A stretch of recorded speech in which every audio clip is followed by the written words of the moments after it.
Long ago, in a quiet village nestled between the hills and rice fields, lived an old man who worked as a water carrier. Each morning, he would walk down to the river with a long wooden pole resting across his shoulders. On either end of the pole hung two clay pots, one perfectly shaped, the other cracked and chipped. For years, he made the same journey, down to the river, fill both pots, walk the long path home, empty them into his garden. But every day when he arrived, the cracked pot was only half full.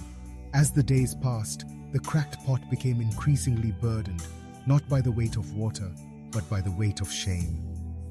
Every morning, it tried its best to hold the water tightly, and every afternoon, it felt the same sadness, watching the stream of precious water trail behind with every step the old man took.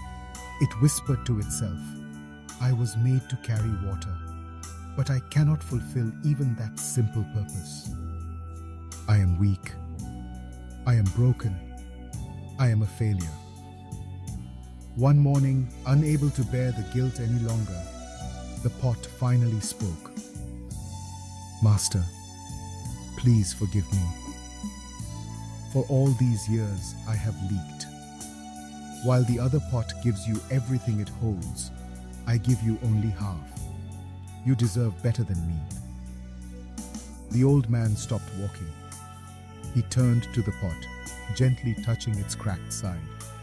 His eyes were soft, not with pity, but with deep understanding. "My dear pot," he said, "tomorrow I want you to open your eyes, not to your cracks, but to the path. There is something I want you to see." The next day, the sun rose slowly over the hills, spilling golden light across the land. The old man lifted the pole and began his familiar journey home from the river. The cracked pot, unsure of what to expect, focused its gaze downward, and then it saw it. On its side of the path, stretching far into the distance, were wildflowers in bloom. Delicate petals opened to greet the sun. Bluebells, daisies, lavender, tiny orange blossoms, all dancing in rhythm with the breeze. The pot's heart stirred. On the other side of the path, where the perfect pot had hung, there was nothing but dry earth. No life, no color, no scent. The pot whispered, awestruck, "What is this?" "Mastakum."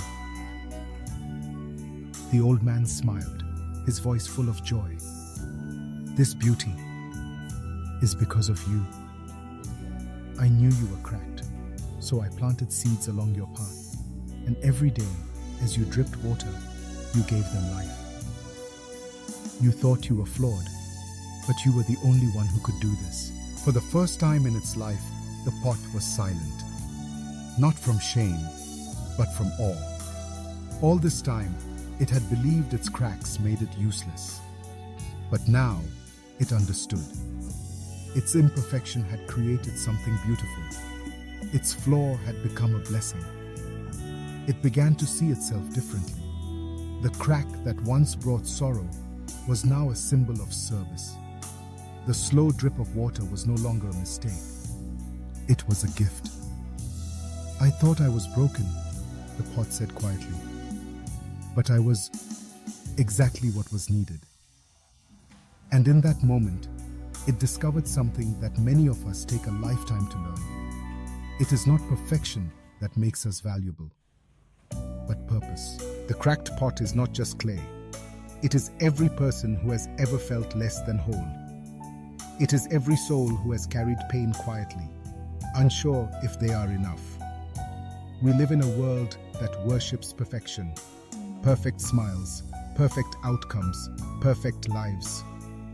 But perfection doesn't nourish the earth. Cracks do.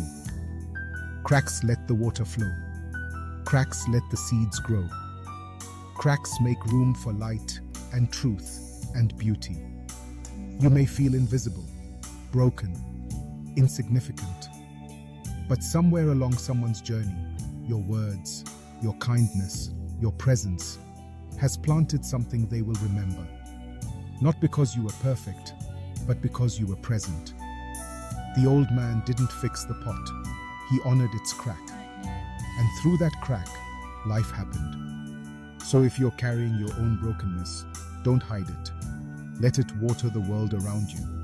Let it become the path where flowers bloom. The story of the broken pot invites us to look again, at ourselves and at others.